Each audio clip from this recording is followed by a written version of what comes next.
Meg 2. The Trench features a compelling ensemble cast led by Jason Statham, along with a talented group of actors whose previous work and unique contributions helped shape the film's dynamic. Examining the main actors, their past careers, and how this film impacted them provides insight into the overall production and its success. Jason Statham, the lead actor who returns as Jonas Taylor, is widely known for his roles in high-energy action films. Before Meg 2, Statham built his career around his tough guy image with notable performances in franchises like the Transporter series, Crank, and the Fast and Furious films. His background in diving and martial arts adds authenticity to his physical roles. In Meg 2, Statham brings his characteristic intensity and charisma, grounding the film's blend of action and suspense with a convincing portrayal of a deep-sea rescue expert confronting prehistoric dangers. This role allowed him to further expand into the science fiction thriller genre, blending his action star persona with elements of adventure and speculative fiction. For Statham, Meg 2 reinforced his position as a bankable action lead capable of carrying blockbuster franchises, potentially opening doors for more sci-fi adventure hybrids in his future projects. Alongside Statham is Li Bingbing, reprising her role as Suyin, a marine biologist and expedition leader. Bingbing's career spans decades, beginning in Chinese cinema with breakout roles in dramas and thrillers before moving into Hollywood productions like Resident Evil, Retribution, and Transformers: Age of Extinction. Her role in the Meg series marks a significant point in her career, bringing her international recognition as a strong female lead in an action-adventure context. In Meg 2, she deepens Suyin's character, combining scientific expertise with courage under pressure. Bingbing's portrayal resonates with audiences seeking diverse and empowered female characters in genre films. This film helped solidify her crossover appeal, blending Hollywood and Chinese cinema markets, and reaffirmed her as a prominent figure in action and science fiction films. Rainn Wilson joins the cast as Jax Hurd, a tech billionaire and CEO with complex motives. Known primarily for his comedic role as Dwight Schrute on The Office, Wilson's career has evolved to include a variety of roles across comedy, drama, and voice acting. His inclusion in Meg 2 marks a notable shift toward more serious and dynamic characters within big-budget productions.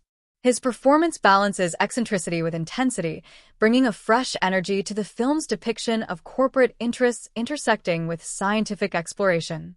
For Wilson, Meg 2 offered a chance to break from typecasting and demonstrate versatility, possibly influencing future casting opportunities in genres beyond comedy. Shuya Sophia Cai appears as Meiying, a young marine biologist who adds a new generation's perspective to the team. Cai, still early in her career, had garnered attention from previous projects involving drama and suspense. Meg 2 gave her a significant platform to showcase her talent in a major Hollywood production, combining emotional depth with action sequences. This role is likely to serve as a career springboard, positioning her as a promising talent in science fiction and action genres moving forward. Sienna Guillory portrays Mac, a skilled scientist and one of the expedition members. Guillory's career includes roles in action films such as Resident Evil and Aragon, often portraying strong, intelligent women. Her presence in Meg 2 continues this trend, contributing to the film's focus on capable female characters navigating extreme situations. Guillory's experience lent credibility to the scientific elements of the film while maintaining the adrenaline-pumping pace. Meg 2's success helped maintain her relevance in genre films and opened doors to further franchise opportunities. The film also features Cliff Curtis as Mac's partner, expanding his already diverse portfolio. Curtis, known for performances in dramatic films and TV series like Fear the Walking Dead, brought emotional depth and gravitas to his role. His participation underscored the film's blend of character-driven moments with blockbuster spectacle, reinforcing the importance of grounded performances within high-concept narratives. In addition to these key players, Meg 2's supporting cast includes a mix of emerging talents and seasoned actors from international markets, which enriched the film's global appeal. This diverse casting strategy reflected the film's production goals of appealing to worldwide audiences, especially bridging Western and Asian markets. In terms of career impact, Meg 2 offered many actors a platform for greater visibility and opportunities. For Statham, it reinforced his status as a franchise lead capable of sustaining long-term success. For Li Bingbing, it elevated her profile across Hollywood and China. For rising stars like Shuya Sophia Cai, it marked a critical breakthrough. And for actors like Rainn Wilson and Sienna Guillory, it provided roles that expanded their range and opened new doors within genre filmmaking. Furthermore, the chemistry among the cast, especially between the lead roles, was widely praised. Statham's rugged persona combined with Bingbing's scientific authority created a compelling dynamic central to the film's narrative. The ensemble's ability to blend action, suspense, and emotional beats contributed significantly to the film's reception and commercial appeal. Overall, Meg 2's cast was a well-balanced mix of established stars and fresh faces, each bringing something essential to the film. Their previous careers prepared them well for the demands of this action-packed, effects-heavy production, and the film in turn influenced their trajectories, enabling further growth and exploration within their chosen genres. The casting decisions proved strategic in delivering a film that balanced thrills with character-driven storytelling, which helped Meg 2 stand out in the crowded summer blockbuster landscape. Meg 2: The Trench arrived as a high-profile sequel to the successful original film, but beyond its surface as an action-packed thriller featuring a prehistoric predator, it left a broader imprint on pop culture, societal trends, and even the entertainment industry at large. The film's cultural impact and historical significance can be examined through its influence on media, its engagement with global audiences, and the ripple effects it generated across multiple platforms. One of the most immediate cultural effects of Meg 2 was its contribution to the resurgence of the prehistoric creature genre in mainstream cinema. While dinosaur and giant creature movies are nothing new, Meg 2 brought renewed attention to underwater megafauna, specifically the Megalodon, a prehistoric shark whose mythos had been a niche subject in popular culture. The film helped popularize interest in marine prehistoric creatures and sparked renewed public fascination with the ocean's mysteries. This led to increased coverage in documentaries, television shows, and even educational programs about deep-sea creatures and paleontology, blending entertainment with real-world scientific curiosity. Meg 2 also played a pivotal role in reinforcing the global appeal of blockbuster cinema that combines action, adventure, and science fiction. It strategically positioned itself as a transnational film by casting actors from multiple countries and integrating diverse cultural elements.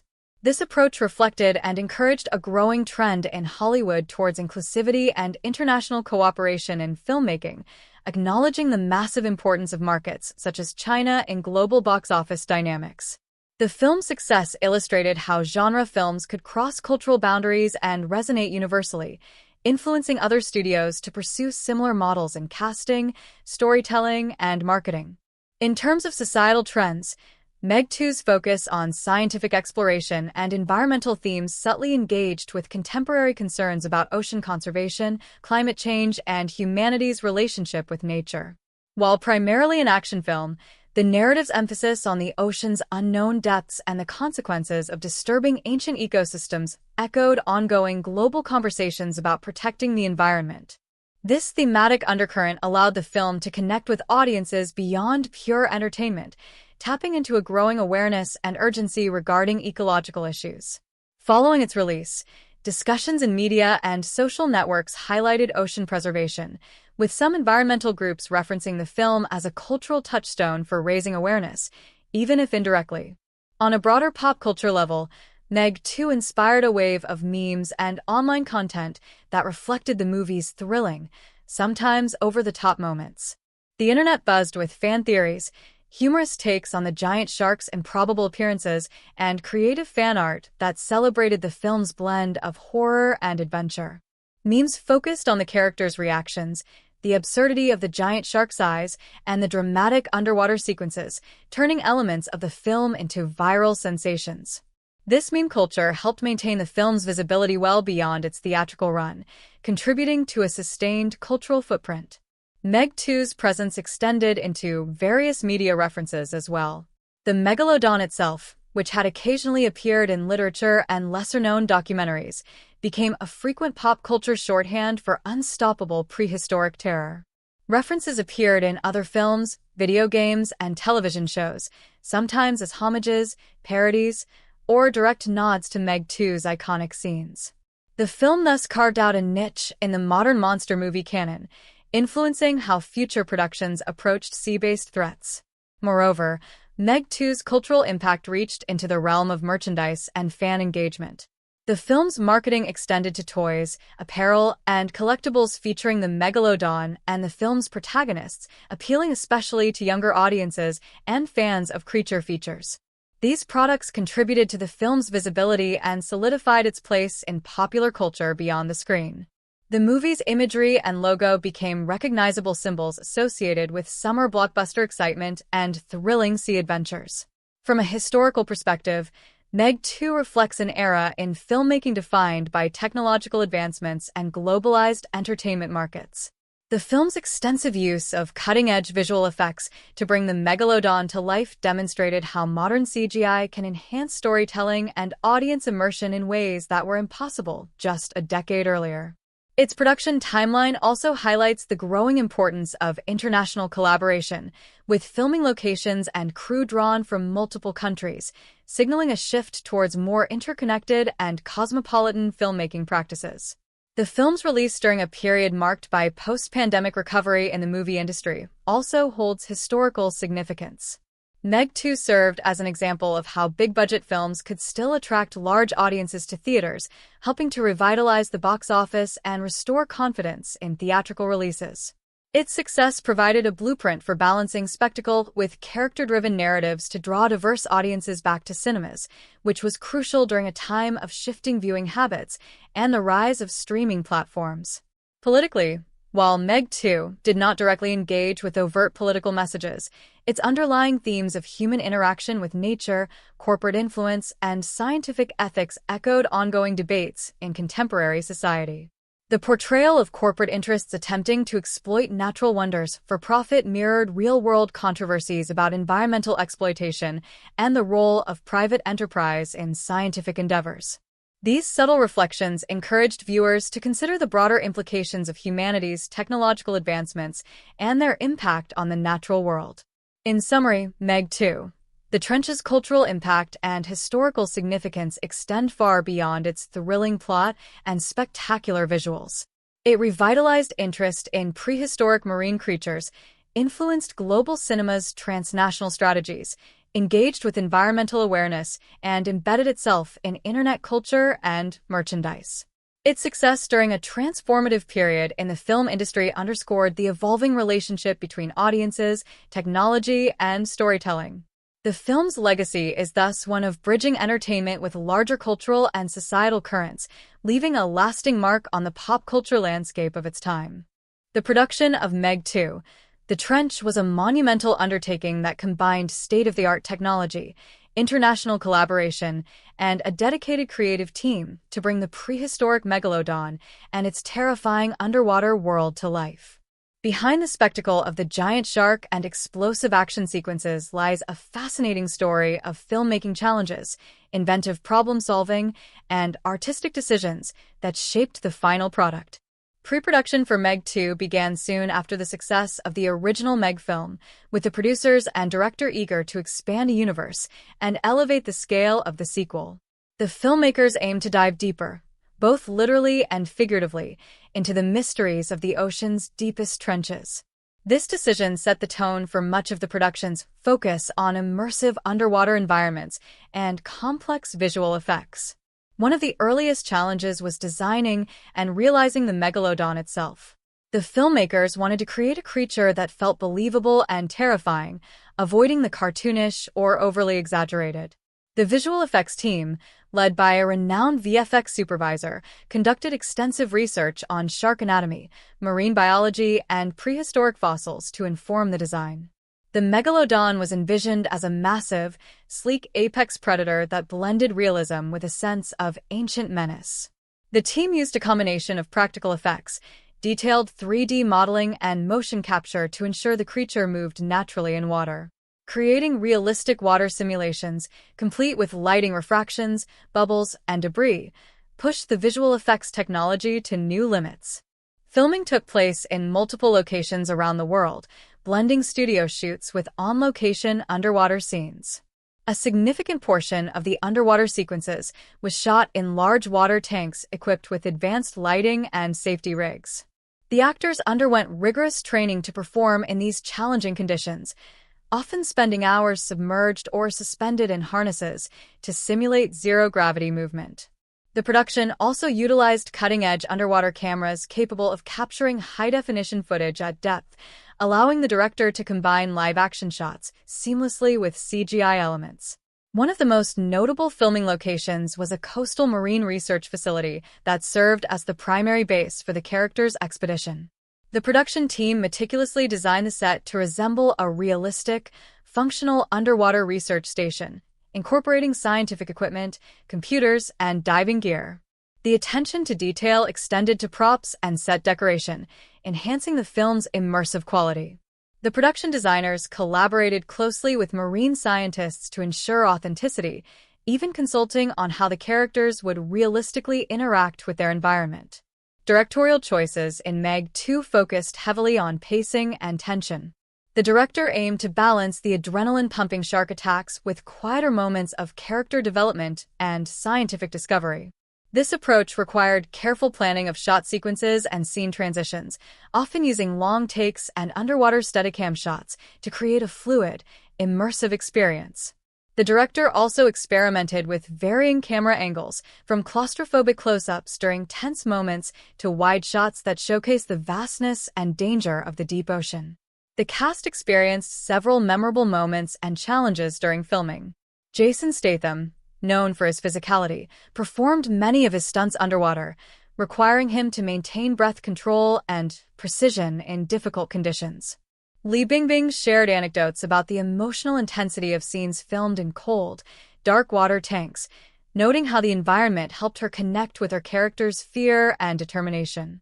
Rainn Wilson's character demanded a different kind of preparation, as he had to embody a tech mogul with hidden motives, requiring nuanced expressions captured in confined underwater sets. Weather and technical difficulties occasionally delayed shooting, especially during on-location filming near coastal areas prone to unpredictable conditions. The crew had to adapt quickly to changing weather, sometimes rescheduling outdoor scenes or relying more heavily on CGI to maintain the film's continuity. Safety was a paramount concern, with the production employing professional divers, medical personnel, and safety divers to monitor all underwater shoots. This emphasis on safety ensured that despite the inherent risks, no major accidents occurred during the challenging water-based filming. Another behind-the-scenes highlight was the collaboration between departments, particularly between the visual effects team and the cinematographers. The integration of CGI sharks with live-action footage required precise planning and coordination. Cinematographers worked closely with VFX supervisors to capture reference shots, lighting setups, and camera movements that would later be used to digitally insert the Megalodon. This synergy was crucial for achieving the film's seamless blend of reality and digital effects. The soundtrack and sound design teams also had a significant role behind the scenes, working to create an immersive audio environment.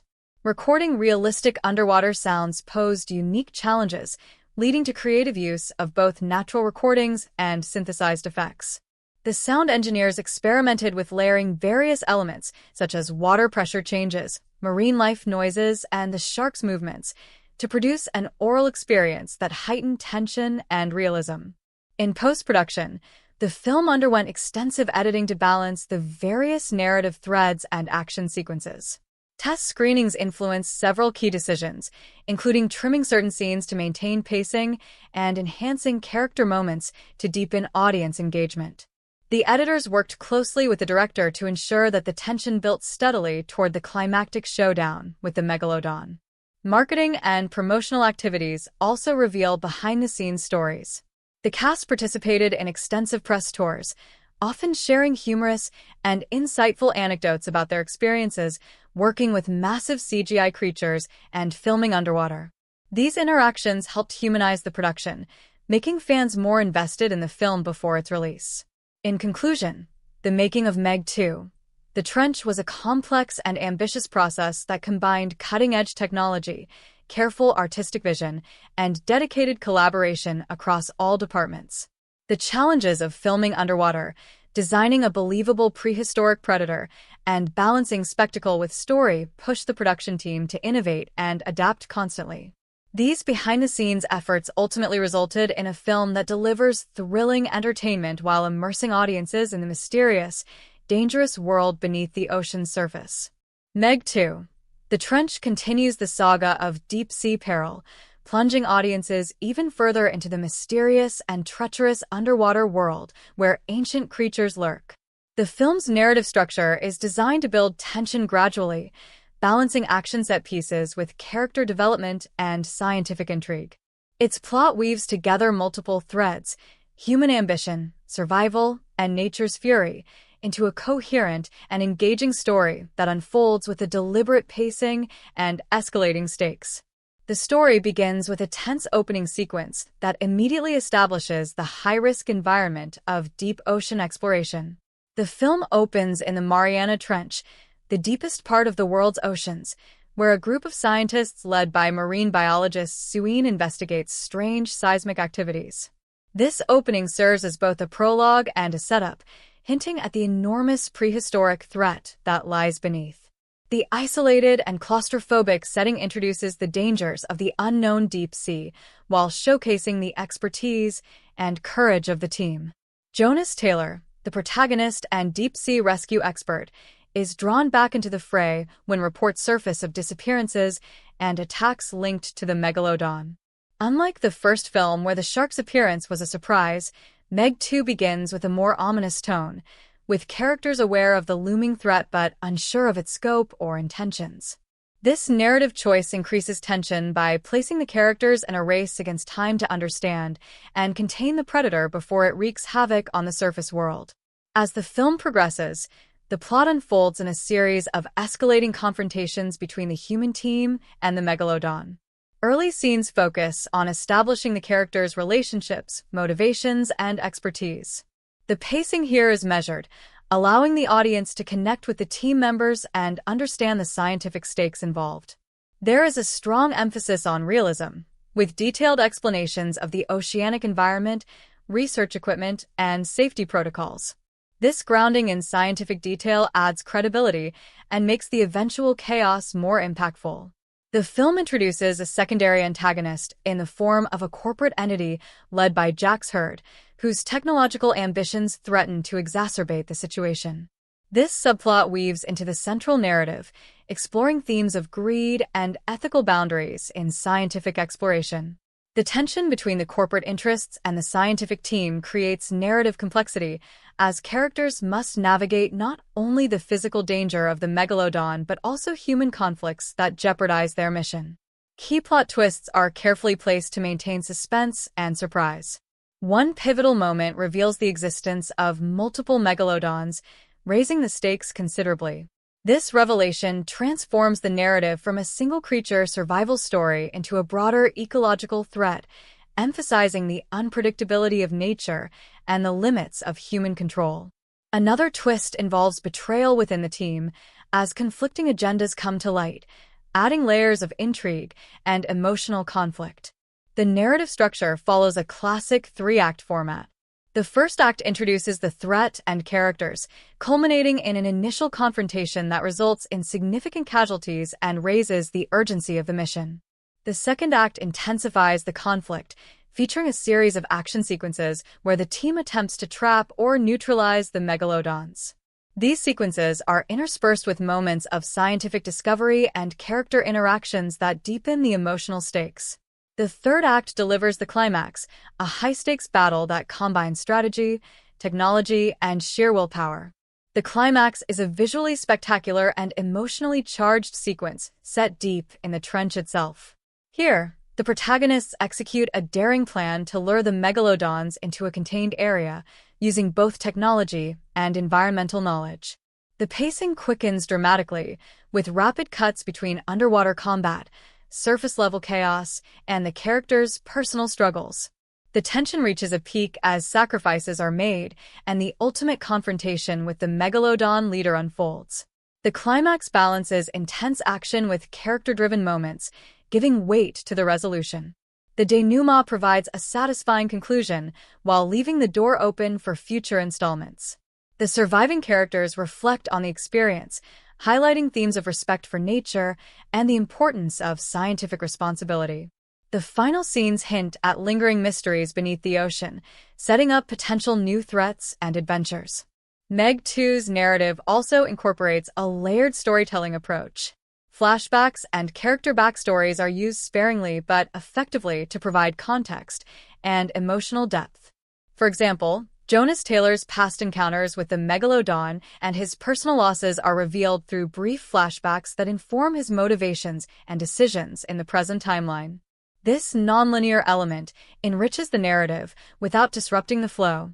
Pacing is a key strength of Meg 2's plot structure. The filmmakers carefully balance high-octane action sequences with quieter moments of tension and exposition. This rhythm allows audiences to catch their breath and invest emotionally before being thrust into the next wave of danger. The film uses suspense-building techniques such as shadowy underwater shots, sudden movements in the water, and sound design cues to keep viewers on edge throughout.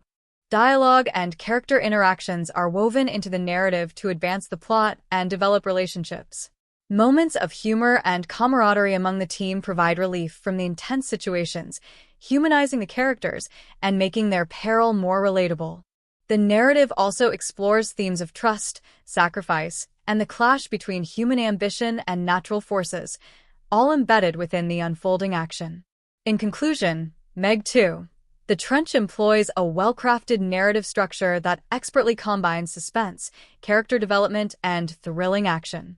Its plot unfolds with deliberate pacing, balancing scientific realism with cinematic spectacle. The key plot twists and escalating stakes maintain audience engagement, while the climax delivers a satisfying and dramatic resolution. The film's layered storytelling and thematic depth elevate it beyond a simple monster movie, making it a compelling entry in the genre and setting the stage for future explorations of the mysterious ocean depths. Meg 2, The Trench is more than just a high-stakes thriller featuring a prehistoric shark. Beneath the surface lies a rich tapestry of themes and symbolic elements that deepen the story's resonance and invite reflection on humanity's place in the natural world. Through its exploration of human ambition, fear of the unknown, environmental responsibility, and survival, the film employs a variety of symbols and thematic layers that elevate it beyond conventional monster movies. One of the most prominent themes in Meg 2 is the conflict between humanity and nature. The Megalodon, a relic from prehistoric times, symbolizes the raw power and unpredictability of the natural world, forces far beyond human control or understanding. Throughout the film, the ocean represents an ancient, mysterious realm, a vast wilderness hiding secrets that humans are only beginning to uncover. This theme explores the hubris of mankind, particularly through characters who seek to exploit or conquer the deep sea for profit or glory. The relentless presence of the Megalodon serves as a reminder of nature's supremacy and the consequences of disturbing ecosystems that have remained undisturbed for millions of years. Closely tied to this is the theme of scientific responsibility versus corporate greed. The narrative contrasts the scientists' dedication to discovery and preservation with the corporate interests that prioritize profit over safety and ethics. This tension highlights the moral dilemmas inherent in technological and scientific advancements, particularly in fields that impact the environment. The character of Jax Hurd, a tech mogul obsessed with harnessing oceanic resources and new technologies, embodies this theme. His reckless ambition ultimately exacerbates the dangers faced by the team and underscores the risks when financial incentives override caution and respect for nature. The film also delves into themes of survival and sacrifice. The characters are repeatedly placed in life-threatening situations, forcing them to confront their fears and make difficult decisions. Survival in Meg 2 is not just physical, but also emotional and psychological. The characters' willingness to sacrifice personal safety for the greater good reinforces messages about courage, loyalty, and human resilience. This is exemplified in key moments where team members take risks to protect others or to prevent the Megalodon from causing wider destruction. These acts of sacrifice are portrayed as noble and necessary in the face of overwhelming odds. Identity and redemption are subtle, yet significant themes woven into the protagonist Jonas Taylor's arc. His history with the Megalodon and his personal losses fuel his determination to stop the threat this time. The film uses his journey as a metaphor for confronting one's past and seeking redemption through action. His expertise, courage, and vulnerability create a multidimensional character who embodies the struggle between fear and resolve. The motif of the ocean's depths parallels Jonas's internal journey, plunging into darkness, facing unknown dangers, and emerging transformed. Symbolism in the film is rich and multifaceted. Water, as the dominant element, serves as both a life-giving force and a symbol of danger and the unconscious mind. The ocean's vastness and opacity symbolize the unknown, mysteries that humanity cannot fully comprehend or control.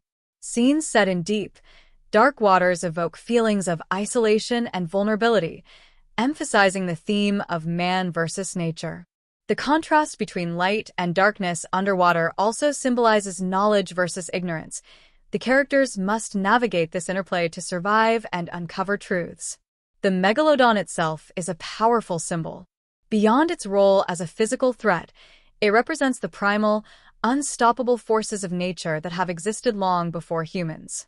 Its enormous size and predatory nature evoke fear and awe, symbolizing the ancient past's persistence in the modern world. The creature's presence challenges the illusion of human dominance, reminding audiences of nature's enduring power. Its repeated appearances often coincide with moments of human overreach or hubris, reinforcing the theme of consequences. Another recurring symbol is technology. While essential for the character's survival and exploration, technology also represents humanity's double-edged sword.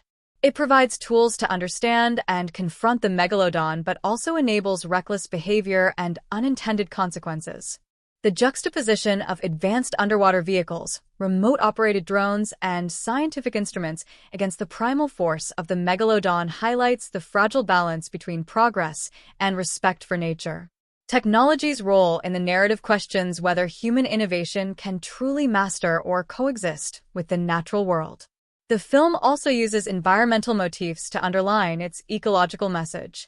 The disturbed trench, seismic activities, and damaged ecosystems symbolize the fragility of nature and the impact of human interference. Scenes showing coral reefs, marine life, and underwater landscapes serve as reminders of what is at stake, visually connecting the audience to real-world environmental concerns. These images function as a call to action, encouraging awareness and responsibility. Interpersonal relationships in the film reflect broader social themes of trust, cooperation, and conflict. The diverse team must overcome differences in background, expertise, and priorities to work together against a common threat. This dynamic symbolizes the necessity of unity in facing global challenges, particularly those related to the environment and technological ethics. Moments of camaraderie and conflict reveal the complexities of human nature and the importance of communication and empathy. Finally, the narrative's use of darkness and light, both literally and metaphorically, serves as a thematic guide. Darkness often surrounds moments of fear, uncertainty, and danger, while light symbolizes hope, knowledge, and survival.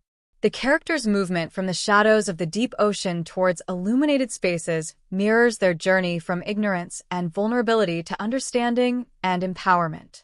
In summary, Meg 2, The Trench explores a complex web of themes and symbols that enrich its thrilling narrative.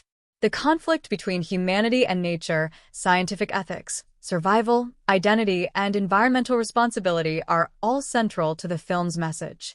Through powerful symbols such as the ocean, the Megalodon, and technology, the film invites viewers to reflect on the limits of human control and the enduring mysteries of the natural world. These thematic layers contribute to the film's emotional depth and cultural relevance, making it a compelling story that resonates beyond its monster movie thrills. Meg 2, The Trench distinguishes itself not only through its gripping storyline and intense action, but also through its meticulously crafted visual style and cinematography. The film's visual language is a crucial element that immerses viewers into the mysterious, expansive, and perilous world of the deep ocean. From the lighting design to camera movement, color palette, and special effects, the cinematography is carefully orchestrated to heighten tension, convey emotion, and showcase the awe-inspiring scale of the underwater environment. The film's opening scenes immediately establish a distinct visual tone that blends realism with cinematic spectacle. The underwater sequences, in particular, demonstrate a sophisticated use of lighting and color to simulate the varying depths and moods of the ocean. The deeper the characters descend, the darker and more claustrophobic the environment becomes. Cinematographer choices favor low-key lighting underwater, utilizing shafts of light filtering through the water to create eerie patterns and dynamic contrasts. This chiaroscuro effect highlights the unknown dangers lurking just beyond sight and reinforces the theme of the ocean as an alien, hostile realm. Color plays a significant role in conveying mood and narrative progression throughout the film. The surface world and research facilities are depicted with a cooler, clinical palette dominated by blues, grays, and muted greens. These tones emphasize the scientific nature of the expedition, the sterility of technology, and the calm before the storm. As the film ventures deeper into the trench, the palette shifts dramatically. Dark blues and blacks dominate, punctuated by bioluminescent hues, electric blues, purples, and greens that add an otherworldly quality to the underwater scenes. This use of color enhances the sense of mystery and wonder, highlighting the alien beauty and danger of the deep sea. Framing and composition are carefully designed to evoke both the vastness of the ocean and the vulnerability of the human characters. Wide shots are frequently employed to show the immense scale of the trench and the massive size of the Megalodon, often placing small human figures in the foreground or background to accentuate their insignificance. These wide compositions create a cinematic sense of awe and danger, reminding viewers that the ocean's depths are a realm far beyond human dominion. Conversely, tight close-ups and medium shots are used to capture emotional intensity and claustrophobia, particularly during tense encounters with the Megalodon or when characters navigate narrow underwater passages. The use of shallow depth of field in these shots isolates characters against blurred backgrounds, focusing attention on their expressions and heightening the sense of imminent threat. The interplay between expansive wide shots and intimate close-ups is a key visual strategy that balances spectacle with human drama. Camera movement is another defining feature of the film's visual style. The filmmakers utilize a range of techniques to convey fluidity, disorientation, and urgency. Underwater Steadicam shots follow characters as they swim or maneuver through confined spaces, creating a sense of immersion and immediacy. The camera often glides smoothly, mimicking the natural flow of water and enhancing the realism of the environment. In action sequences, faster tracking shots and sudden zooms heighten the adrenaline and chaos, while slow pans and crane shots allow viewers to appreciate the scale and detail of the trench. The film makes innovative use of first-person perspectives and subjective camera angles to increase tension and viewer engagement. During key scenes, the camera adopts the viewpoint of characters' underwater helmets or drones, providing immersive perspectives that place audiences directly into the action. These POV shots create a visceral connection with the peril faced by the characters and emphasize the isolation of the deep-sea environment. Special effects are seamlessly integrated into the cinematography to create believable interactions between live-action footage and CGI elements. The Megalodon itself is rendered with astonishing detail, its skin texture, movement, and interaction with water meticulously animated to feel lifelike.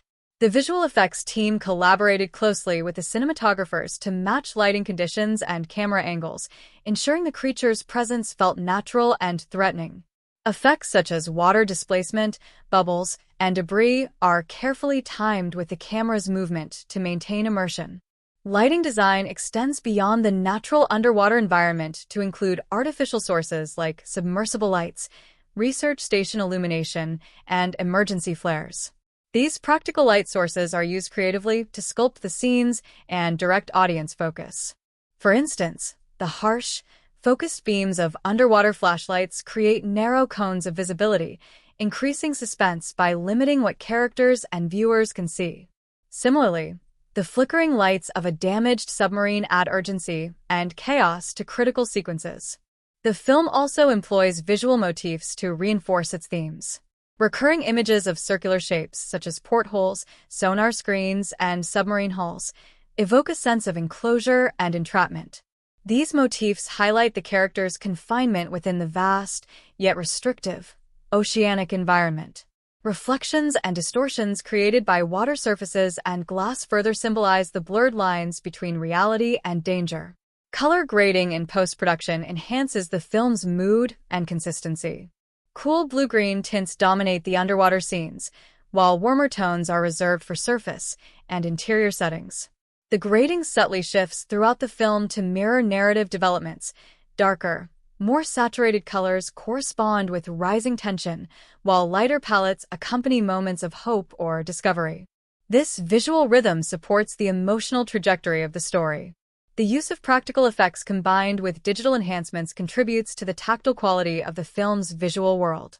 Physical water tanks, prop submarines, and real set pieces are shot with attention to detail, providing actors with authentic environments to interact with.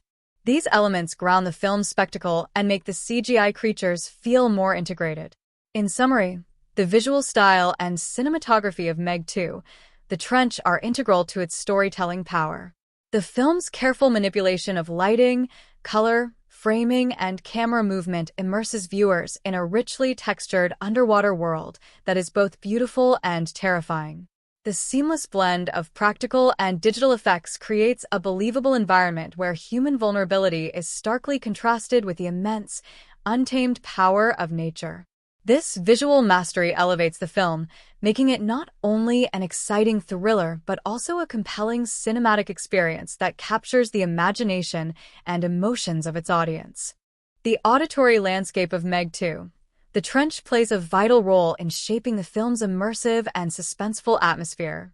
Through a carefully crafted soundtrack, intricate sound design, and strategic use of silence, the film creates an emotional and sensory experience that enhances the visual storytelling and deepens audience engagement. The interplay between music and sound effects is key to building tension, highlighting dramatic moments, and conveying the vastness and mystery of the ocean depths. The musical score of Meg 2 is composed to reflect the dual nature of the film's setting, both its awe-inspiring beauty and its inherent dangers. The soundtrack utilizes a blend of orchestral arrangements with electronic and ambient textures to evoke the haunting and otherworldly qualities of the deep sea. Low, rumbling bass notes and sustained string sections provide a sense of ominous suspense, while lighter, melodic motifs offer moments of hope and human connection. The composer's use of dynamics, shifting from subtle, minimalistic passages to full orchestral swells, mirrors the narrative's pacing and emotional beats. From the very beginning, the score sets an atmospheric tone that invites viewers into the underwater world. Opening scenes feature delicate, shimmering sounds and ethereal harmonies that evoke the tranquility of the ocean's surface. As the plot unfolds and the Megalodon threat becomes more pronounced, the music adopts darker, more aggressive themes with sharp percussion and intense rhythms. These shifts in the soundtrack underscore the escalating danger and the characters' growing urgency. One notable aspect of the soundtrack is the use of leitmotifs, recurring musical themes associated with specific characters or ideas. For instance, Jonas Taylor's presence is often accompanied by a distinct, heroic melody that combines minor and major elements, reflecting his complex role as both a scientist and a reluctant warrior. The Megalodon itself is represented by a deep, menacing motif that uses low brass and dissonant tones to signify its ancient and terrifying nature. These leitmotifs create continuity and emotional resonance throughout the film, allowing the audience to connect music with narrative elements subconsciously. Sound design in Meg 2 is equally sophisticated, immersing viewers in the unique acoustic environment of the ocean's depths. The filmmakers employ an array of techniques to simulate underwater sound propagation, including muffled and distorted noises, the slow transmission of vibrations, and the eerie silence that often dominates deep-sea settings. This attention to acoustic realism heightens the sense of isolation and vulnerability experienced by the characters. The sound effects used for the Megalodon are particularly noteworthy. The creature's vocalizations and movements are rendered with a blend of real animal sounds, such as whale calls, crocodile growls, and shark bites, and synthetic modifications to create a unique, terrifying audio signature. These sounds are mixed at varying volumes and frequencies to reflect the shark's massive size and predatory nature. The use of sub-bass frequencies evokes physical sensations in the audience, making the Megalodon's presence palpable even when it is off-screen. Environmental sounds also contribute significantly to the film's atmosphere. The creaking of submarine hulls, the hum of machinery, the rush of water currents, and the crackle of underwater seismic activity all enhance the realism of the setting. These elements are layered to create a rich soundscape that supports the visual narrative. During moments of calm, the subtle underwater ambient noises maintain tension, reminding viewers of the ever-present danger beneath the surface. Silence is used strategically throughout the film as a tool for suspense and impact. In scenes where danger is imminent but unseen, the absence of sound draws attention to visual cues and heightens audience anticipation. This contrast between sound and silence intensifies jump scares and critical confrontations, making the arrival or attack of the Megalodon more shocking and memorable. Dialogue clarity is carefully maintained despite the complex sound environment. The mix balances character voices with ambient and musical elements to ensure that critical information is communicated without sacrificing atmosphere. Voice modulation is used in underwater communication devices, adding authenticity to scenes where characters speak through helmets or radios, further immersing the audience in the underwater experience. The film's audio mix also employs dynamic range effectively. Quiet scenes allow for delicate sound details to be appreciated, while loud action sequences use full dynamic power to overwhelm and excite viewers. This variation keeps the audience engaged and responsive to shifts in mood and intensity. In action sequences, the synchronization of sound with visual effects is precise and impactful. Explosions, water splashes, and mechanical failures are enhanced by layered sound effects that convey the physicality and chaos of these moments. The auditory feedback of the environment reacting to the Megalodon's movements, such as the sound of crashing waves, breaking glass, and sonar pings, grounds the fantastical elements in tangible reality. Additionally, the film uses musical silence to emphasize emotional beats. Moments of character reflection, grief, or resolution are often underscored by a reduction or absence of music, allowing performances and visual storytelling to take precedence. This restraint in the score contributes to the film's emotional depth and pacing. The sound design team also paid attention to the spatialization of audio, using surround sound techniques to place sounds around the audience. This immersive approach enhances the feeling of being underwater, surrounded by unknown threats. Sounds move dynamically within the sound field, mimicking the movement of creatures and objects in three-dimensional space.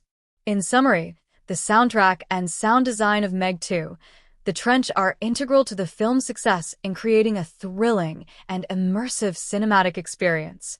The music complements the narrative's emotional arc, while the detailed and realistic sound effects build tension and bring the underwater world to life. Strategic use of silence and dynamic range manipulates audience emotions and enhances suspense. Through this sophisticated audio design, the film deepens its storytelling impact and leaves viewers with a vivid sensory memory of the ocean's mysteries and dangers. Meg 2, The Trench was met with a range of reactions from critics and audiences alike, reflecting both its entertainment value and the challenges it faced as a sequel in a popular franchise. The film sparked lively discussions regarding its balance of thrilling spectacle and narrative depth, as well as its contribution to the monster movie genre. Understanding its reception requires an examination of critical reviews, audience feedback, box office performance, awards recognition, and any controversies that arose during or after its release. Critically, Meg 2 garnered mixed to positive reviews. Many reviewers praised the film's visual effects and action sequences, noting the impressive scale and realism of the underwater environments and the Megalodon itself. The seamless integration of CGI with live-action footage was frequently highlighted as a standout achievement, creating suspenseful moments that kept audiences on the edge of their seats. The pacing was often described as brisk and engaging, with the film balancing moments of character development and humor alongside intense thriller elements. Some critics commended the performances of the lead cast, particularly Jason Statham, whose portrayal of Jonas Taylor brought a grounded, relatable quality to the film amidst the fantastical plot. Supporting actors were recognized for adding emotional weight and diversity to the ensemble, contributing to the film's broader appeal. The film's ability to blend science fiction, adventure, and horror elements was also noted as a positive attribute, helping to distinguish it from more formulaic entries in the genre. However, criticism focused on several key areas. Some reviewers felt the narrative was predictable, following familiar monster movie tropes without offering significant innovation.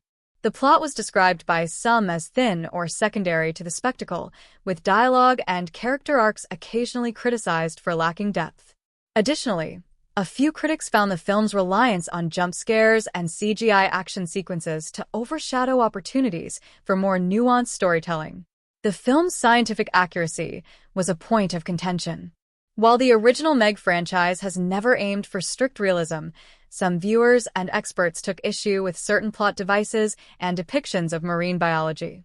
These criticisms, however, did not significantly detract from the overall entertainment value for most audiences. Audience reception, as measured by box office returns and viewer ratings, was generally favorable. The film performed well commercially, surpassing expectations in several markets and solidifying the franchise's viability. Fans of the original film appreciated the continuation of Jonas Taylor's story and the escalation of threats in the new underwater setting. Social media buzz often centered around the film's thrilling action scenes and visual spectacle, with many praising it as a fun, adrenaline-filled experience. Despite its successes, the film also faced backlash in some quarters. Environmental groups criticized the portrayal of ocean exploration and the potential perpetuation of fear-based myths about sharks. Some argued that the film missed an opportunity to raise awareness about marine conservation and instead focused on sensationalizing the Megalodon as a villainous creature. Discussions emerged about the responsibility of filmmakers when depicting wildlife and ecosystems, though these debates were largely separate from mainstream critical reception. The film received a handful of industry nominations and awards, primarily in technical categories such as visual effects, sound design, and production design. These recognitions underscored the film's technical achievements and its contribution to advancing underwater filmmaking techniques. While it did not receive major awards in categories like acting or screenplay, its craftsmanship was acknowledged within the cinematic community. Controversies surrounding Meg 2 were relatively minor but included debates over casting choices and representation. Some critics pointed out the need for greater diversity and depth in character development, reflecting ongoing conversations in Hollywood about inclusion. The filmmakers responded by emphasizing the ensemble nature of the cast and plans for more complex roles in potential future installments.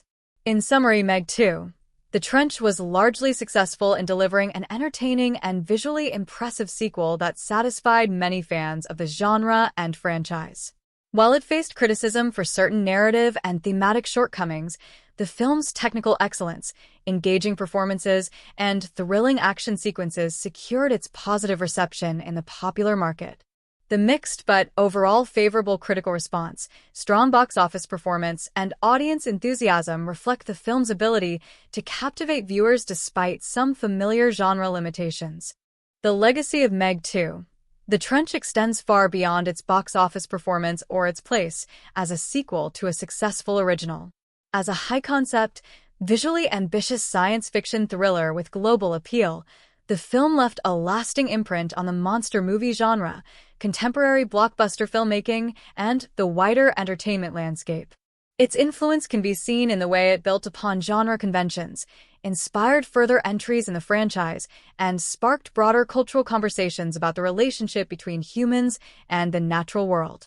First and foremost, Meg 2 reinforced the viability and popularity of the giant creature feature, a subgenre of science fiction and horror that had waned in popularity but saw renewed interest thanks to modern technology and changing audience tastes.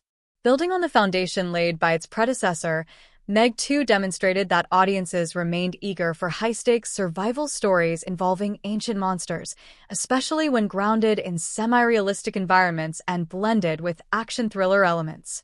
The film's ability to modernize the creature feature while maintaining its core appeal inspired other filmmakers and studios to explore similar territory, leading to a wave of new projects focused on oceanic and prehistoric threats.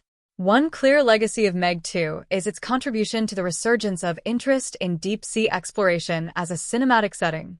Prior to the Meg films, the ocean trench setting had been used sporadically in science fiction and horror, but rarely with the scale and sophistication shown here. The movie's immersive visual style, supported by advanced underwater cinematography and sound design, created a blueprint for other directors and production teams looking to explore the unique drama and terror of the deep ocean.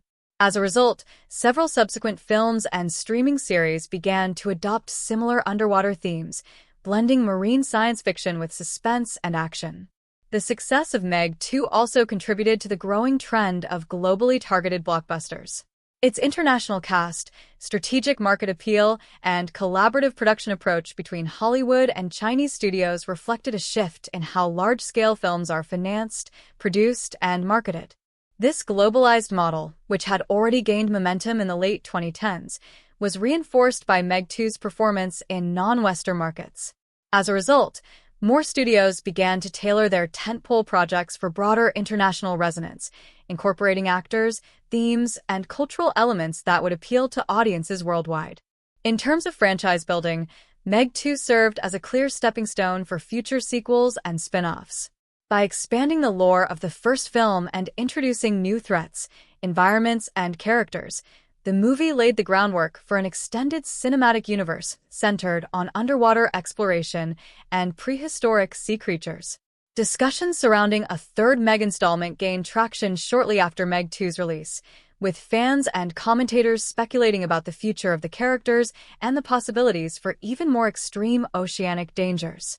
The groundwork laid by Meg 2 ensured that the franchise had a sustainable trajectory, capable of growing in both narrative complexity and visual spectacle. Merchandise and brand expansion also played a role in solidifying the film's legacy. The recognizable imagery of the Megalodon, the trench, and the underwater suits and submersibles became part of a broader marketing ecosystem. Toys, apparel, collectibles, and themed experiences continued to sell well post-release, particularly among younger audiences and fans of the franchise. Theme park attractions and virtual reality experiences inspired by the film's visuals began to appear, allowing audiences to engage with the world of Meg 2 in interactive and immersive ways. These extensions helped keep the film relevant long after its theatrical run, embedding it into the cultural fabric. The film's influence extended into academic and educational domains as well, albeit indirectly. Its depiction of the trench and marine life sparked renewed curiosity about deep-sea ecosystems, leading to increased media coverage and public interest in real-world oceanography. Documentaries, educational YouTube channels, and science communicators often reference the film as a springboard to discuss the realities of deep-sea exploration, paleontology, and the myths surrounding ancient sea creatures. While not scientifically accurate in many respects, the film nonetheless acted as a catalyst for popular science engagement and environmental discourse. On a thematic level, Meg 2 contributed to a broader conversation in genre cinema about humanity's relationship with nature, the consequences of technological overreach, and the cost of exploration. These themes, while present in many earlier films, were brought to a new audience in a fresh context through Meg 2's thrilling format. It emphasized how popular entertainment can deliver meaningful subtext alongside spectacle. Other films began incorporating similar motifs, blending ecological warnings with action-driven narratives, reflecting Meg 2's influence on the tone and messaging of mainstream genre films. The film also left its mark on how underwater horror and action are shot and presented. By using a combination of practical effects, CGI, and innovative lighting and sound design, the filmmakers created a standard for how to film suspenseful underwater scenes in a way that feels both cinematic and immersive. The techniques pioneered or refined in Meg 2 became reference points for subsequent underwater adventure films, influencing how suspense and movement are handled in submerged environments. In fandom spaces, Meg 2 generated a lasting following. Fans produced artwork, theories, fiction, and online communities dedicated to the lore of the franchise and speculative explorations of what future installments might include.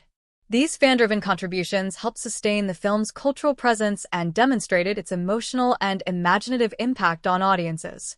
The Megalodon became an icon, not just of terror, but of fascination, its mythology and symbolism extending far beyond the film's narrative confines. In summary, Meg 2, The Trench solidified its place in cinematic history through its influence on genre filmmaking, international market strategies, and popular culture.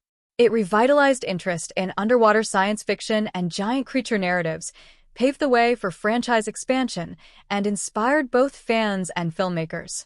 While not without its flaws, the film's ambitious scale, technical achievements, and broad appeal ensured a lasting legacy that continues to shape how deep-sea adventure stories are told in contemporary cinema. Audience responses to Meg 2.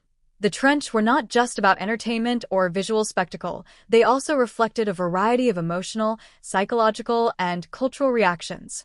While the film primarily serves as a high-octane underwater thriller, many viewers saw more beneath the surface. How people interpreted the film was shaped by generational context, personal experiences, and the broader societal climate at the time of its release. For a film that revolves around giant prehistoric creatures and deep-sea adventure, Meg 2 still managed to tap into very human themes, resonating with audiences in ways that transcended its monster movie identity. For younger audiences, especially teens and young adults, Meg 2 offered a form of escapism that balanced adrenaline with imagination. Many viewers in this demographic were drawn in by the thrill of the unknown, the massive scale of the Megalodon, and the fantasy of exploring uncharted oceanic depths. The film became a conversation starter among friends and communities online, where it was embraced with memes, social media tributes, and fan theories. It connected with a generation that has grown up with digital entertainment and is comfortable consuming layered content that mixes science fiction, action, and a bit of campy fun. The sense of wonder and fear associated with the deep sea struck a particular chord with young audiences already fascinated by mystery and adventure. For middle-aged viewers, especially those who had watched older creature features like Jaws, The Abyss, or Deep Blue Sea, Meg 2 sparked a sense of nostalgia. The movie's tone, at times self-aware and over-the-top, reminded them of a bygone era of practical effects and straightforward monster plots, even while using modern CGI and cinematic techniques. This group appreciated Meg 2 not just as a film, but as a continuation of a storytelling tradition they had grown up with. It was also interpreted by some as a clever reworking of familiar genre beats, modernized for today's faster-paced storytelling expectations. Many viewers responded to the character of Jonas Taylor as a symbol of reluctant leadership and human resilience. Played with stoic charm and physicality by Jason Statham, Jonas represents an archetype that resonates across cultural boundaries, the everyman hero who must confront unimaginable odds. Audience reflections often highlighted how his internal conflict and protective instincts were relatable, particularly in a world where people are frequently confronted with uncertainty and large-scale threats, whether environmental, technological, or societal. His bravery without invincibility and his emotional connection to his team and surrogate daughter, Maying, were qualities that humanized the film and gave viewers a figure to root for amid the chaos. The generational connection between Jonas and Maying also struck a chord with many viewers. Audiences interpreted their bond as emblematic of how wisdom, experience, and courage can be passed down between generations. In a time when many younger viewers feel alienated or burdened by the crises of the modern world, the film's portrayal of an older mentor helping guide the next generation through unknown danger was particularly meaningful. It suggested that survival and success in the face of adversity are strengthened by unity, cooperation, and shared experience. Beyond individual characters, the film's broader metaphor of humans confronting the unknown drew interest and reflection. Many viewers interpreted the trench itself, a dark, mysterious, and untouched region of the Earth, as symbolic of both the dangers of unchecked curiosity and the untapped potential of human exploration. For some, the narrative of breaking through barriers into a hidden world was seen as a metaphor for technological progress and its unintended consequences.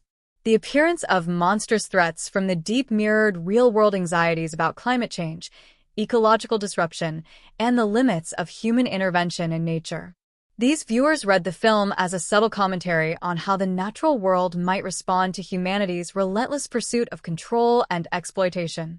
On a lighter note, the film's sense of humor and exaggerated action resonated with audiences who saw it as a fun, communal experience rather than a deeply analytical one. Moviegoers frequently cited the enjoyment of watching Meg 2 in a crowded theater, where shared laughter, gasps, and cheers enhanced the experience. This collective response echoed the way films used to bring people together before streaming and on-demand viewing became dominant. In this sense, Meg 2 was appreciated not just for what it showed on screen, but for the environment it helped recreate, people coming together for a thrilling night out at the movies. Cultural interpretations also varied by region. In Western markets, the Megalodon was often seen as a symbolic representation of ancient fears confronting modern technology and arrogance. In some Eastern markets, particularly in China where the film had significant production ties, audiences reflected more on themes of family, duty, and scientific ambition. The film's multinational cast and international setting gave it a broader canvas for viewers to project their own meanings onto the narrative. This diversity in interpretation helped expand the film's impact across linguistic and cultural borders. There was also an ironic or self-aware layer to how many viewers engaged with the film. Fans on social media platforms often embraced the exaggerated aspects of Meg 2, the physics-defying stunts, the massive shark attacks, and the implausible underwater action, not as flaws, but as features of the film's charm. It became part of a subgenre of movies that audiences enjoy both for what they do well and for the outrageousness they embrace. This dual appreciation, part sincere, part tongue-in-cheek, allowed Meg 2 to thrive in meme culture and internet discourse long after its release. Additionally, some viewers responded to the film's underlying message about respect for nature. Even though the narrative involves fighting off giant sea creatures, the film also shows awe for the unknown ecosystems and the wonders of the deep ocean. Viewers who are passionate about environmental issues saw Meg 2 as a reminder of how little we know about the world's oceans and how our interference can trigger dangerous consequences. Though not overtly preachy, the film left room for this interpretation through its portrayal of corporate greed, unregulated exploration, and disregard for marine ecosystems. In summary, Meg 2, The Trench resonated with audiences on multiple levels. It entertained, yes, but it also gave viewers a platform to reflect on themes of fear, survival, intergenerational responsibility, and the natural world's mysterious power. Whether through excitement, laughter, or contemplation, the film connected with people across age groups and cultures. Its legacy lies not only in its action-packed scenes, but in how it engaged the imaginations and emotions of those who experienced it. While Meg 2, The Trench is driven largely by its thrilling set pieces and high-stakes underwater battles, character development plays a significant role in grounding the spectacle and giving emotional weight to the story. The film builds on existing relationships from the first installment while introducing new characters who bring fresh dynamics to the narrative. Over the course of the film, several key figures undergo meaningful growth or reveal deeper layers that connect their personal arcs to the film's broader themes of survival, loyalty, sacrifice, and discovery. At the heart of the film is Jonas Taylor, once again portrayed by Jason Statham. Jonas remains the emotional and moral anchor of the story, a character caught between his past experiences and the demands of present danger. In Meg 2, His character arc deepens as he grapples not only with physical threats from the trench and its monstrous inhabitants, but also with the weight of personal responsibility. He is no longer just a lone survivor or action hero. He's a mentor, a surrogate father figure, and a protector. One of the most compelling aspects of Jonas's character arc is his evolving relationship with Mei Zhang, the teenage daughter of his late colleague Suyin. In the first film, their bond was budding and cautious. In Meg 2, it has matured into something far more profound. Jonas has taken on a paternal role in Mei Ying's life, and much of his motivation stems from his desire to keep her safe while honoring the legacy of her mother. His actions are not driven by glory or revenge, but by a deeply personal commitment to the people he cares about. As the film progresses, Jonas must confront the realization that he cannot shield Mei Ying from every danger, nor can he make every choice for her. This realization pushes him to evolve from a guardian to a guide, allowing her room to grow into her own person. Mei Ying's arc is equally significant. At the beginning of the film, she is eager to prove herself, chafing against the protective instincts of those around her. Her curiosity about the trench, her intelligence, and her courage are undeniable, but her lack of real-world experience places her in danger. Over time, she faces the brutal reality of survival and comes to understand that bravery isn't just about boldness, it's also about timing, teamwork, and restraint. Her growth is subtle but powerful. She begins as a determined adolescent and gradually becomes someone capable of making tough decisions under pressure. Her experiences in the trench force her to reconcile her scientific aspirations with the unpredictability of nature, marking the beginning of her transformation into a thoughtful, courageous young adult. Juming Zhang, played by Wu Jing, emerges as a new central figure in the story. He is both a scientist and an entrepreneur, overseeing advanced research operations near the trench. His character introduces tension through his idealism and ambitious nature. He wants to use Megalodons not as threats, but as potential allies, or at least as creatures that can be studied, understood, and perhaps even trained. His arc involves a gradual disillusionment with his own theories. When the uncontrollable nature of the creatures becomes undeniable, Jiuming must come to terms with the limits of human control over nature. He shifts from a man of vision to a man of action, choosing to protect his team rather than pursue personal or scientific glory. In this way, his journey mirrors a classic narrative arc, the intellectual who learns the value of instinct, empathy, and responsibility. Supporting characters such as Mac and DJ bring a blend of comic relief and emotional depth. DJ, in particular, undergoes a mini-arc of his own. Initially portrayed as risk-averse and somewhat self-serving, DJ shows considerable bravery and ingenuity when faced with danger. His personal growth is not as dramatic as that of Jonas or Mei Ying, but it adds to the layered ensemble dynamic that makes the team's survival feel earned rather than convenient. Mac, as always, plays the grounded voice of reason.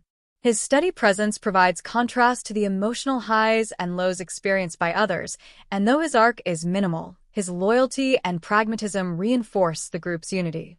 A notable change in character development from the first film to Meg 2 is the film's increased emphasis on interdependence rather than individual heroism. While Jonas still performs daring feats, he no longer acts alone. Instead, he is part of a more collaborative team where decisions are shared and victories are earned through cooperation.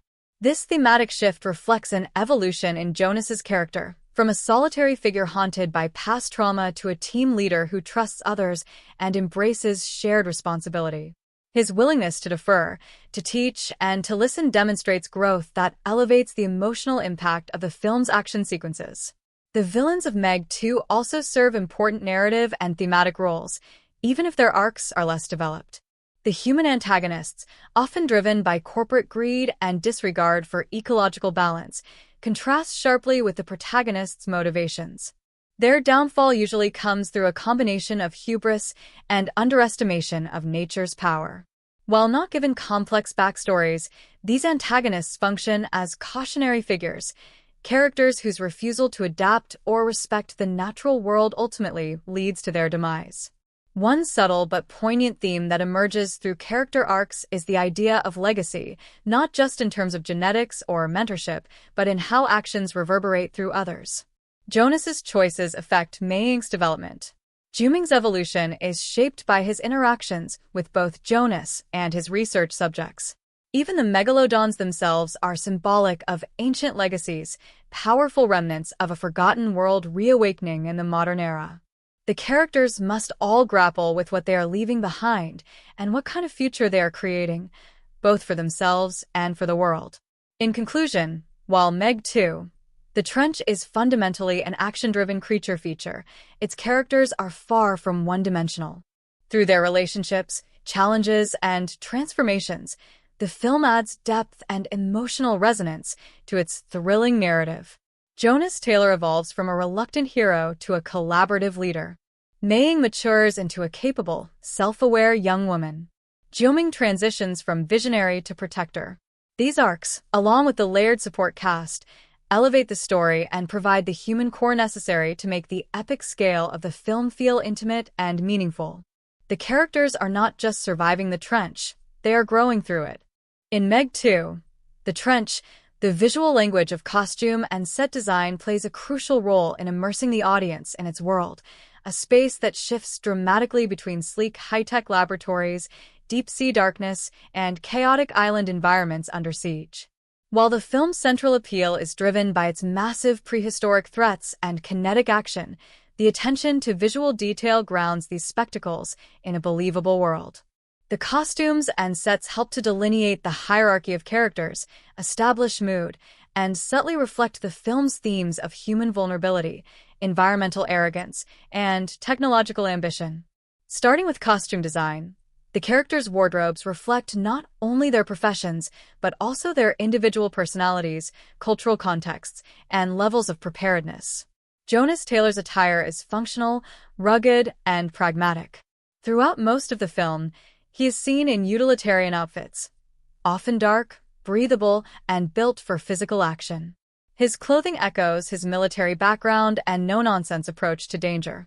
The choice of fitted yet flexible material allows for ease of movement while conveying strength and stoicism. His minimal accessories and subdued color palette suggest a man focused solely on survival and protection, rather than image or comfort. In contrast, Jiuming Zhang's wardrobe suggests a blend of scientific precision and executive ambition. His outfits, especially in the early parts of the film, lean more towards sleek laboratory coats, polished fabrics, and stylized cuts that reflect his dual role as both a scientist and a corporate leader. However, as the situation deteriorates and he's forced into the field, his costume shifts toward more rugged, protective gear. This visual transition parallels his arc from theorist to action-oriented protector, and his gradual shedding of polished exterior layers mirrors his internal disillusionment with his previous ideals. Mei Ying's costumes reflect her youthful energy, intelligence, and growing independence. At the start, her clothing is casual and age-appropriate, bright colors, practical sneakers, and science-themed accessories that highlight her interest in marine biology. But as the film progresses and she is thrust into more dangerous environments, her attire becomes darker, more utilitarian, and layered with safety gear. This progression symbolizes her coming-of-age journey and her adaptation to the adult world of risk and consequence. Supporting characters are similarly dressed to convey their roles within the team structure. Mac wears standard issue gear with occasional nods to his technical background, while DJ's fashion is slightly more personalized and expressive, often hinting at his cautious, humorous disposition. The henchmen and corporate antagonists, by contrast, wear more generic tactical wear or executive suits, designed to emphasize their interchangeability and moral distance from the protagonists. Their appearance is often sterile and impersonal, underlining their role as embodiments of reckless capitalism or scientific overreach. The design of the deep-sea diving suits deserves particular attention. These suits, with their metallic textures, layered armor, and reflective visors, are visually striking and highly functional within the narrative. The suits serve both practical and thematic purposes. They allow characters to survive in the crushing pressure of the trench, while also reinforcing the contrast between fragile humans and the vast, untamed ocean. The design includes glowing strips and digital indicators that give a futuristic aesthetic without feeling overly fantastical. These suits strike a balance between realism and science fiction, allowing the audience to believe in the plausibility of exploring such extreme depths. The underwater vehicles and equipment are also designed with a high level of detail.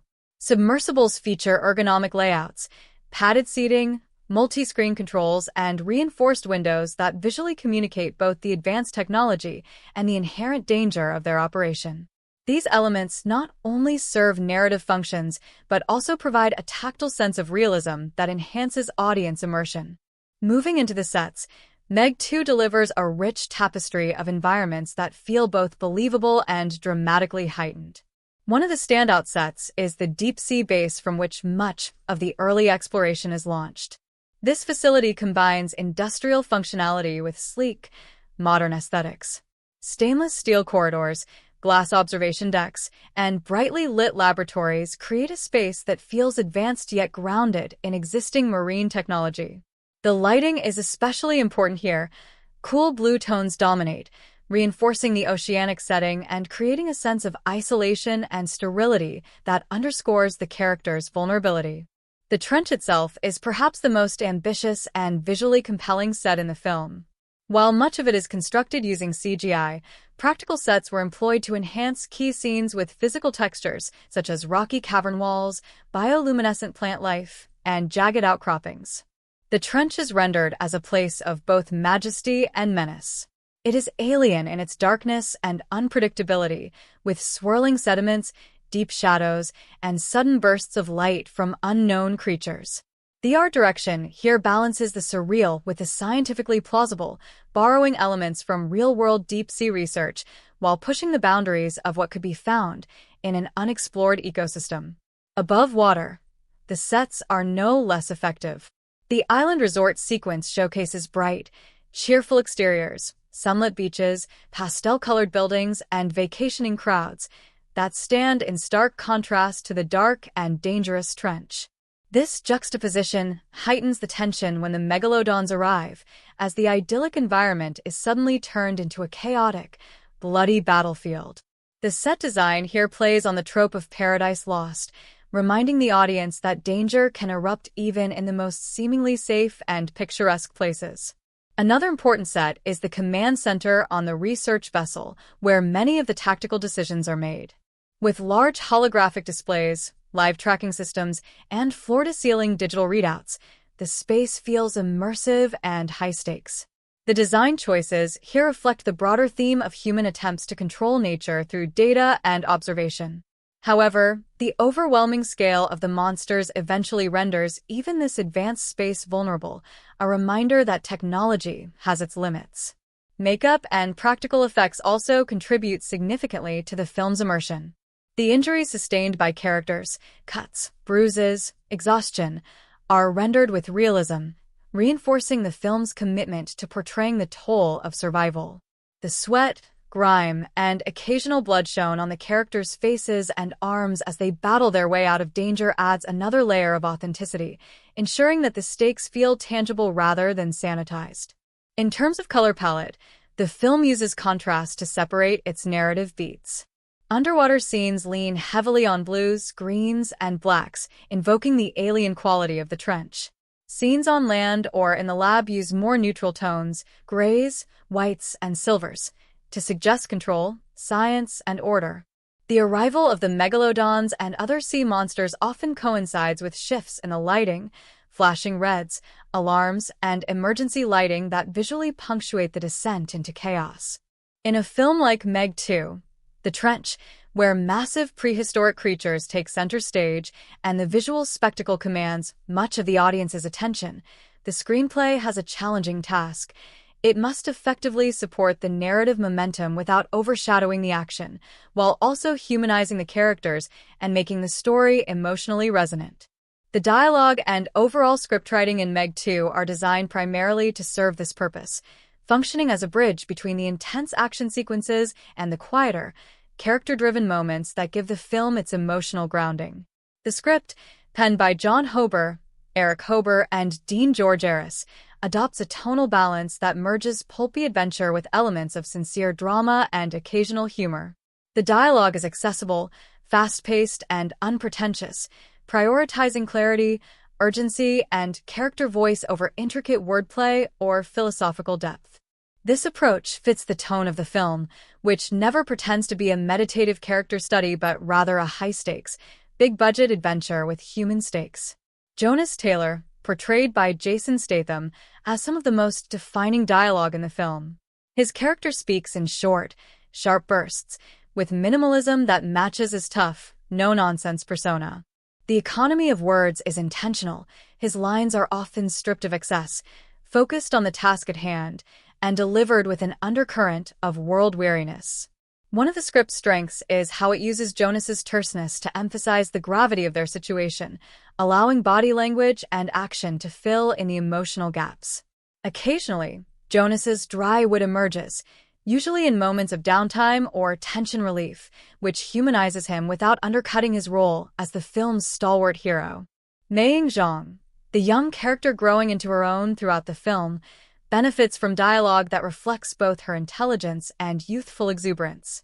Her lines are often inquisitive, emotionally honest, and tinged with both wonder and frustration. The script captures her internal conflict, her desire to prove herself versus the reality of danger, through conversations with Jonas and Jiuming. In key scenes, she challenges authority not out of defiance, but from a genuine belief in her capabilities. These exchanges highlight her growing confidence while allowing the audience to witness her intellectual maturity. The writing avoids overplaying her youth, striking a balance between vulnerability and agency. Jiuming Zhang's dialogue often carries the burden of exposition, especially in scenes where he explains the scientific background of the trench, the Megalodons, and the experiments his team has been conducting. These lines are carefully written to convey complex information in digestible ways, using metaphors or comparisons to keep the audience engaged. His speech pattern is more polished and technical, aligning with his role as both a scientist and a spokesperson. As the film progresses and he is thrust into more immediate danger, his language shifts from clinical to emotional, reflecting his character arc from theoretical thinker to hands-on leader. Supporting characters like DJ and Mac are granted more freedom in their dialogue, often serving as sources of levity and emotional texture. DJ, in particular, is written as a reluctant adventurer. His nervous quips and humorous commentary offer comic relief without undermining the stakes. His lines often involve observational humor or sarcastic one-liners that contrast with the gravity of their circumstances. Mac, by contrast, speaks with steady logic and pragmatism. His dialogue serves to anchor the group, reminding others of the reality of their mission and offering solutions grounded in experience. The villain's dialogue is more archetypal, drawing from a tradition of action-adventure antagonists driven by greed and ego. Their lines are often declarative, loaded with overconfidence or dismissal of risk, which intentionally sets them apart from the more grounded and conscientious protagonists. While some viewers may find this style of villain dialogue cliched, it serves a functional purpose in a film that leans heavily into genre conventions. These characters are not meant to be deeply nuanced but rather serve as foils to the heroes and representatives of the film's themes about human arrogance and the dangers of unchecked ambition. Exposition in the film is a key element of the script and is handled with relative efficiency. Given the complexity of the trench environment, the presence of genetically modified creatures, and the high-tech gear the characters use, the writers employ several strategies to deliver information without stalling the narrative. Characters often explain things to each other in the form of tactical briefings or scientific updates, which feel natural given the team structure. Visual aids, like holographic maps or digital schematics, often accompany this dialogue, helping to externalize the information and maintain audience engagement. While some exposition is necessarily dense, the script tends to avoid over-explaining, trusting the audience to follow along through context and visual storytelling. One of the more subtle achievements of the script is how it paces its conversations relative to action. Dialogue-heavy scenes are interspersed between high-tension sequences, providing necessary breathing space for character development and emotional reflection. This rhythm helps maintain audience engagement while also reinforcing the characters' psychological states. For instance, a heartfelt exchange between Jonas and Mei after a near-death experience serves not only to reaffirm their bond, but also to underline the human cost of their journey, providing emotional stakes for the next round of peril. The script also employs thematic subtext in its dialogue, though not overtly. Characters frequently refer to the unpredictability of nature, the importance of trust, or the dangers of control, echoing the film's broader themes. These moments are woven subtly into otherwise functional dialogue, perhaps a passing comment about how the sea doesn't negotiate, or a line about knowing when to let go. While these themes are not explored in depth through long monologues or philosophical debates, they are present enough to give the film a layer of reflective meaning beneath its surface thrills. Humor is used sparingly and strategically. Rather than undercutting tension, the comedic moments typically arise from character reactions or awkward social exchanges, which make them feel organic.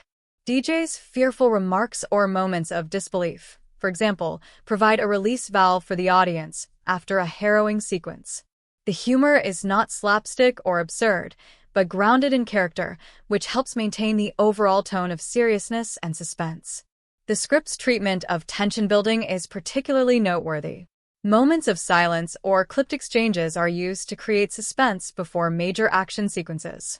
In some cases, characters argue over conflicting plans or voice concerns about what they're facing, which builds a sense of dread and realism.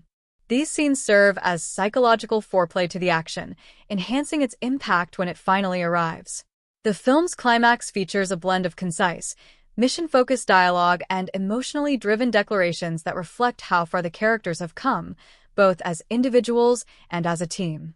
The marketing campaign for Meg 2, The Trench, was both bold and strategic, designed to capitalize on the global success of the original The Meg and to expand its reach to broader audiences.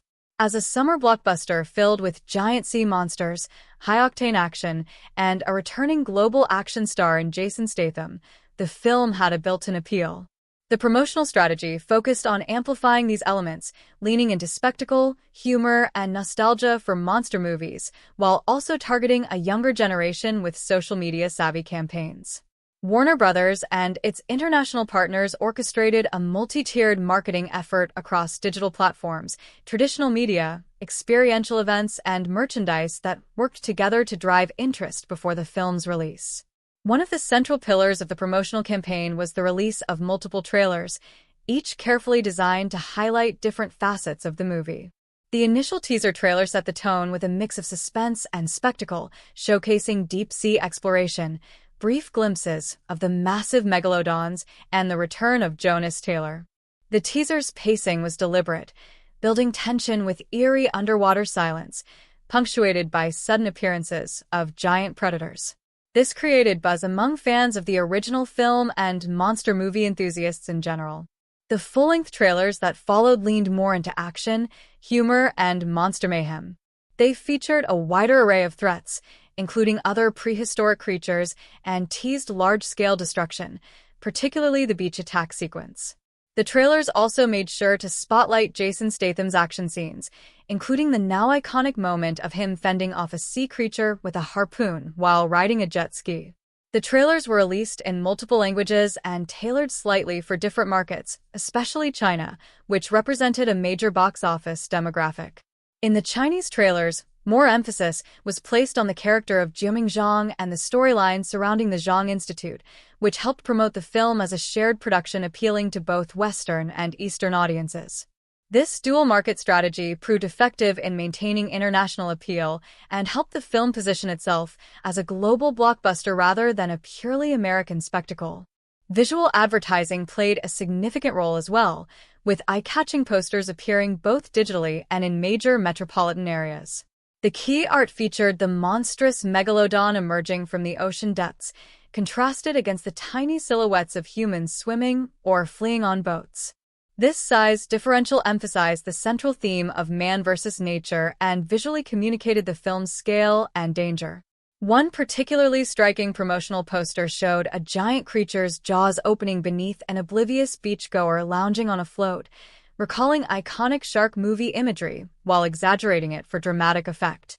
The visual style of the posters was bold and vivid, using deep blues, murky shadows, and sharp splashes of red to draw attention and create tension. Beyond traditional advertising, the film leaned heavily into digital marketing. Social media platforms such as Instagram, TikTok, Twitter, and YouTube were central to building hype. Warner Brothers released exclusive behind-the-scenes videos, character featurettes, and countdown posts, often accompanied by teaser clips and animated content. These short videos were optimized for mobile viewing and designed to be easily shareable. One viral campaign involved a series of countdown clips where each day brought a new scene of escalating sea-based danger. This approach created momentum and gave fans daily content to engage with leading up to the release. On TikTok, a user-generated content strategy encouraged fans to post reactions to the trailers, create themed challenges like your reaction if you saw Meg in real life, and remix scenes using popular audio trends. Influencers in the film, travel, and pop culture spaces were given early access to exclusive clips, merchandise, and premiere invites, prompting them to post content and encourage discussion. This influencer collaboration helped reach Gen Z audiences and created a more organic buzz compared to traditional advertisements. One of the more creative and interactive marketing stunts involved real-world activations. In coastal cities like Los Angeles, Sydney, and Hong Kong, Warner Brothers installed large-scale 3D billboards that showed animated megalodons bursting through water or emerging from the ground, complete with sound effects. These installations drew significant crowds and went viral as spectators posted videos of the optical illusions. In some public pools and beaches, inflatable megalodon fins and custom rafts shaped like sea creatures were distributed for use, allowing fans to swim with the Meg while promoting the film in real-life settings. The film's premiere events were also strategically managed to maintain visibility across regions. The global premiere in Hollywood featured red carpet interviews with the cast and director and was streamed live on social media platforms. Cast members were encouraged to post behind-the-scenes content, give interviews to digital news outlets, and participate in fan Q&A sessions online. Simultaneous promotional events in China emphasized the film's co-production status and catered to regional press and audiences. This global rollout was critical for maximizing interest in overseas markets, particularly in Asia, where the first film performed exceptionally well. Cross-branding and merchandise tie-ins extended the film's visibility beyond movie theaters. Apparel companies released themed clothing items, such as graphic t-shirts, hoodies, and hats featuring the film's logo, sharks, and catchphrases. Limited edition toys and collectible figurines were created for retail and online sales, particularly targeting fans of creature features. Partnerships with companies that produce marine or outdoor gear also emerged, branding items like snorkeling masks or water bottles with the Meg 2 logo. These items not only served as marketing tools, but also helped embed the film into everyday life. In the realm of gaming, Meg 2 is featured in mobile games and downloadable content for existing action or survival games. For example, a popular mobile survival game included a limited-time Meg Trench event, where players could battle sea monsters or unlock Meg 2-themed skins and avatars. These cross-platform promotions kept the film relevant in digital ecosystems where audiences increasingly spend their time. In terms of tone, the promotional materials consistently walked a line between suspense and playfulness. The marketing did not try to portray Meg 2 as a serious survival drama, but rather embraced the absurdity and fun of its premise. Taglines like "New Meg," "Old Problems," or "Back for Seconds" were designed to be cheeky and self-aware, acknowledging the film's roots in B-movie monster flicks while celebrating its modern blockbuster execution. This wink at the audience helped attract fans who were in on the joke and enjoyed the genre's campy traditions. Meg 2. The Trench sits within a long lineage of monster and aquatic horror films, continuing a cinematic tradition that has captivated audiences for decades. While it follows the narrative threads and stylistic choices of its predecessor, The Meg, the sequel broadens its scope, both visually and thematically, and situates itself among other iconic entries in the giant monster genre. A comparative analysis reveals the ways in which Meg 2 draws from, diverges from, and evolves past films in similar veins, including classics like Jaws, Deep Blue Sea, Pacific Rim, Godzilla, and even the director's own earlier works. To begin, the most obvious comparison is with Steven Spielberg's Jaws, 1975, the seminal aquatic thriller that remains the archetype for shark-centric horror. While Jaws relied heavily on suspense, atmosphere, and psychological tension, using the shark sparingly to create dread, Meg 2 embraces the opposite approach. It is a spectacle-first movie, where monsters are shown early and often. This stylistic divergence reflects their differing cinematic eras. Jaws was born of 1970s paranoia and restraint, while Meg 2, emerging in an age of CGI abundance, caters to modern audiences' expectations of constant visual stimulation. Where Jaws invites fear through the unseen and suggested, Meg 2 courts awe and adrenaline through size, scale, and destruction. Another clear point of comparison is Deep Blue Sea, 1999, which also combined high-tech underwater research with genetically enhanced sharks and a cast of scientists and security personnel. Both films flirt with the concept of man tampering with nature, leading to chaos. However, Deep Blue Sea grounded itself more in horror tropes, especially with its claustrophobic settings and surprising character deaths. Meg 2, on the other hand, leans more toward action-adventure than horror. It's less about tight spaces and fear of drowning, and more about global-scale danger, exotic locations, and supersized threats. The tone is more bombastic and often knowingly campy, trading creeping dread for bold sequences like jet ski battles against sea monsters. In terms of scale and concept, Meg 2 also draws parallels with Godzilla, King of the Monsters, 2019, particularly in its use of ancient monsters, subterranean realms, and humanity caught in the middle of primordial forces beyond their control. Like Godzilla, Meg 2 features scenes of chaos caused by creatures awakened from deep, hidden places, namely the Trench. Both films embrace the trope of a secret scientific organization monitoring monster threats and showcase moral conflicts about whether these creatures should be studied, exploited, or destroyed. However, while Godzilla often treats its titans with reverence, painting them as godlike beings, Meg 2 positions its creatures more like chaotic forces of nature, powerful, but not deified. The storytelling in Godzilla is mythic. In Meg 2, it's pulpy and kinetic. One of the most fascinating comparisons arises when examining Meg 2 against the Meg, 2018.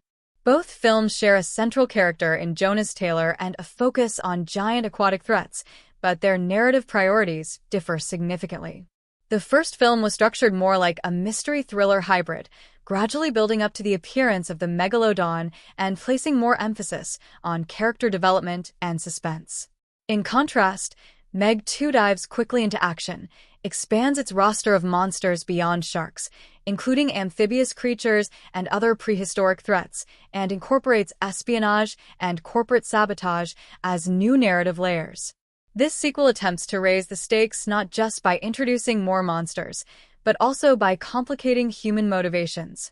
The structure is faster and more episodic, with a clear division between the underwater expedition and the surface world chaos. It makes for a more fragmented, yet arguably more exciting, viewing experience. The director of Meg 2, Ben Wheatley, is known for a much different style of filmmaking prior to this franchise. His earlier films, such as Kill List, High Rise, and Free Fire, often explored psychological horror, dystopian themes, or dark comedy, usually with lower budgets and experimental narrative structures. Wheatley's signature has been his willingness to explore ambiguity, moral collapse, and surrealism. Transitioning to a big-budget creature feature like Meg 2 was a notable departure, yet traces of his sensibility remain. For instance, the scenes within the trench echo a sense of isolation and descent into the unknown, similar to psychological unraveling scene in his previous work. However, these elements are subdued in favor of genre conventions. Meg 2 represents a filmmaker adapting his style to the demands of mainstream blockbuster cinema. It's louder, more straightforward, and designed to appeal to the widest audience possible. When compared to other modern monster films like Kong, Skull Island, 2017, or Jurassic World, Dominion, 2022. Meg 2 shares the goal of delivering continuous, large-scale action. Like those films, it uses advanced CGI to populate its world with believably rendered creatures and embraces ensemble casts that balance scientists, soldiers, and civilians. However, Meg 2 differentiates itself through its aquatic setting and its willingness to combine absurdity with sincerity. There's an almost comic book-like energy to the film, complete with exaggerated villains, improbable rescues, and one-liners, that distinguishes it from the self-serious tone of Jurassic World or the war movie stylings of Kong. In that sense, Meg 2 is more willing to embrace the chaos and campiness that defined earlier monster flicks of the 80s and 90s. From a storytelling perspective, Meg 2 can also be compared to the Resident Evil film series, particularly in how it combines scientific experimentation gone wrong, a strong central hero, and a shadowy organization with hidden agendas. In both franchises, the central character finds themselves caught between saving others and surviving the consequences of human hubris. Like Alice in Resident Evil, Jonas Taylor becomes a kind of mythic figure, an everyman forced into the role of humanity's protector against creatures born of its own ambition. There are also comparisons to be made with animated or family-oriented films that tackle the ocean monster genre in more playful ways, like Finding Nemo or The Sea Beast. While Meg 2 is clearly aimed at older audiences, the broader cultural landscape of sea monster narratives influences its visual style and creature design. The exaggerated features of the Megalodons, the bioluminescent qualities of trench-dwelling species, and even the cartoonish size disparities seem to acknowledge these broader storytelling traditions. In this sense, Meg 2 bridges the gap between terrifying and fantastical, making it palatable for a wide demographic. Another important distinction lies in how Meg 2 treats its human characters compared to other action horror hybrids. While films like Alien or The Abyss spend significant time developing deep psychological profiles for their protagonists, Meg 2 adopts a more surface-level approach. Characters are defined more by their roles and functions within the narrative, hero, scientist, comic relief, villain, than by complex internal conflicts.